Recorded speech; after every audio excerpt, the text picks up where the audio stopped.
അല്ല ചിലർക്ക് സ്വഭാവം കൊണ്ട് ചില ശിക്ഷകൾ കൊടുക്കും, ചില പരീക്ഷണങ്ങൾ കൊടുക്കും. അവരിട്ടറിയില്ല ആ സ്വഭാവം എങ്ങനെയാണ്. നമ്മൾ പറയലില്ലേ, പറഞ്ഞതുപോലെ തന്നെയാണത്. എല്ലാത്തിലും നെഗറ്റീവ് കാണുന്ന ചില മനസ്സുണ്ടാവും. ആണുങ്ങളുടെ കൂട്ടത്തിലുണ്ടാവും, സ്ത്രീകളുടെ കൂട്ടത്തിലുണ്ടാവും. എന്ത് കണ്ടാലും നെഗറ്റീവ്.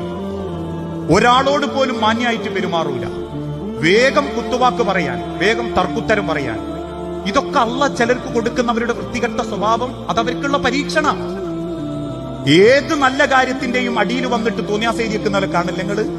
അതല്ല അവർക്ക് കൊടുക്കുന്ന ഒരു പരീക്ഷണ. അതുകൊണ്ട് തന്നെ നമ്മുടെ ജീവിതത്തിൽ പടച്ചോൻ തന്ന ആദ്യത്തെ ഘട്ടം, നമ്മളെ മാതാപിതാക്കൾക്ക് മക്കളെന്നൊരു കാലഘട്ടം. ആ മക്കൾ എന്ന കാലഘട്ടത്തിൽ ഏറ്റവും നല്ല സ്വഭാവത്തോടുകൂടി തന്റെ മാതാപിതാക്കളെ പരിഗണിക്കാൻ പറ്റിയിട്ടുണ്ടോ എന്ന് നമ്മൾ ചിന്തിക്കണം. അവിടെയാണ് നമ്മുടെ ഏറ്റവും നല്ല ക്വാളിറ്റിയും സ്വഭാവവും. ആ സമാധാനത്തിലാണ് നമ്മളെ കയ്യിൽ നിന്ന് വാപ്പയും മേയും തിരിച്ചു പോകുന്നതെങ്കിൽ ദുനിയാവിൽ ഒരിക്കലും നമ്മൾ